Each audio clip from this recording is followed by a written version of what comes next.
Can sanctions really stop Putin? When Vladimir Putin ordered the invasion of Ukraine in February, trampling on the sovereignty of a neighbor, international sanctions were the best path forward for the United States and its allies to take. The ruthlessness and grave atrocities toward civilians that have ensued since only reinforce that call. As of this week, those sanctions have made dents in both Russia's economy and its ability to wage war in Ukraine. As foreign companies have withdrawn operations from Russia, Moscow's mayor, Sergei Sobyanin, estimated that some 200,000 people there are at risk of losing their jobs, and there's some evidence that the decision by Europe and the United States to restrict the export of microchips has already affected Russia's ability to produce and repair tanks. The sanctions have also sent a vital message of support to the Ukrainian people. It is undeniable that the United States and its allies were and still are right to use sanctions to try to end this war. Yet as the Biden administration weighs the next phase of this conflict, Americans should be clear-eyed about the limits of what sanctions are likely to achieve. It's too early to know how history will judge this unprecedented, sweeping effort to make Mr. Putin pay a price for his war. Nor can we predict the unintended consequences these sanctions may produce in the coming months or years. But there are lots of indications that the war and the sanctions it triggered could last a long time.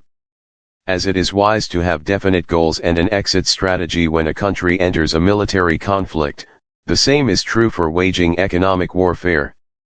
The West has turned to sanctions as a tool with growing frequency since World War II in places as varied as South Africa, the Soviet Union, Cuba, Venezuela, North Korea, and Iran. It is relatively easy to apply sanctions, and they nearly always satisfy the domestic political need to do something short of military engagement. Here's the issue: sanctions historically have not been particularly effective in changing regimes, and their record at changing dictators' behavior is mixed at best. Cuba, Venezuela, and North Korea never bowed to American demands. Where there are success stories, they are modest. Crippling sanctions brought Iran to the negotiating table over its nuclear program, but that regime never stopped asserting its right to enrich uranium. The bite of sanctions eventually contributed to the end of white minority rule in South Africa, but it was just one of many factors. Or, to understand the limits of sanctions, Americans might consider our own national experience. When Arab nations imposed an oil embargo on the United States in the 1970s, it caused a lot of pain, but it did not cause the United States to stop supporting Israel. The Biden administration deserves credit for laying the groundwork for multilateral sanctions, which are the only kind that have the hope of success. The greatest effects seen so far from the sanctions have been by unplugging Russia, if only partially, from the international financial system through moves like freezing billions of dollars in assets overseas and taking some Russian banks off SWIFT, the global messaging system for financial transactions. These far-reaching punishments, unthinkable even a few months ago, displayed a new sense of cooperation among the United States and the other group of 7 countries.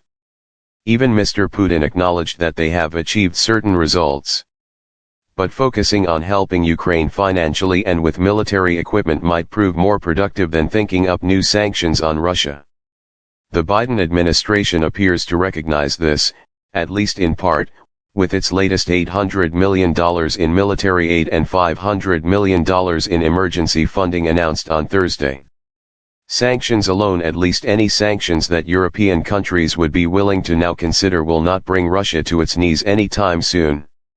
As long as Europeans still depend on Russian oil and gas, Russia will be able to depend on significant income from that relationship. The spat over whether gas deliveries will be paid in rubles, as Russia has demanded, only highlights the bind that European countries find themselves in. The oligarchs who are losing their yachts and the people who are tightening their belts have little sway over the Kremlin.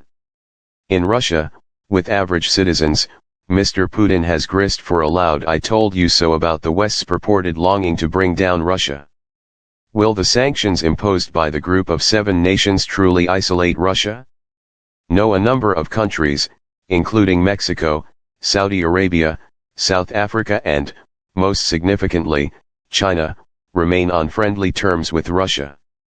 The fact that this list also includes arch-rivals Pakistan and India, as well as Iran and Israel, illustrates Mr. Putin's influence as an arms dealer and a power broker in South Asia and the Middle East. The United States could tighten the economic screws on Russia by imposing secondary sanctions.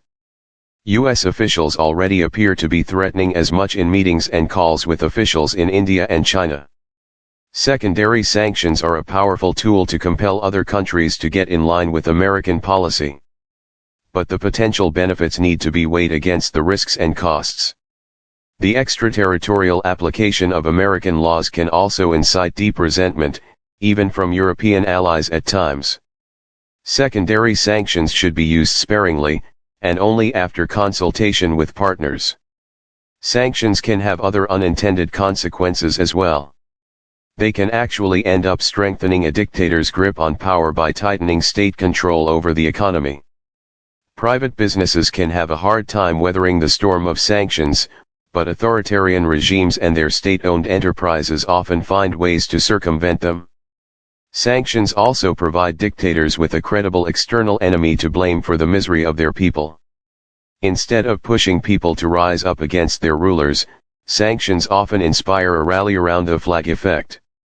After Western sanctions were placed on Russia in 2014, in the aftermath of the annexation of Crimea, 71% of Russians saw them as an attempt to weaken and humiliate Russia, according to an independent poll. It is also worth remembering that, although Russia's invasion proves that economic integration is no cure for war, economic isolation is also not a recipe for peace. Sanctions are often sold as an alternative to war. But they can also be a precursor to war, as seen with the institution of the American oil embargo against Japan and the freezing of Japanese assets about 5 months before the attack on Pearl Harbor. So, while sanctions can hobble economies, they rarely compel the kinds of wholesale political changes that American officials would like to see. Research has shown that they produce some meaningful changes in behavior about 40% of the time. Change is unlikely to occur when sanctions are imposed without communicating the steps that must be taken for them to be rolled back. All the more reason that the United States should have a clear plan for how and under what circumstances it would be appropriate to roll back these latest sanctions. Right now, this has been left deliberately vague to allow the Ukrainians to directly negotiate with Russia. It is laudable to give deference to Ukrainians whose lives are on the line in this terrible war. But creating clear goals and communicating benchmarks for sanctions relief are important factors in successful sanctions. Too often, sanctions are left in place for decades, without evaluation of whether or not they are achieving what they were put in place to do. The United States and its allies have been wise in tightening the economic screws on Russia, so long as they bear no illusions about what this can and cannot achieve.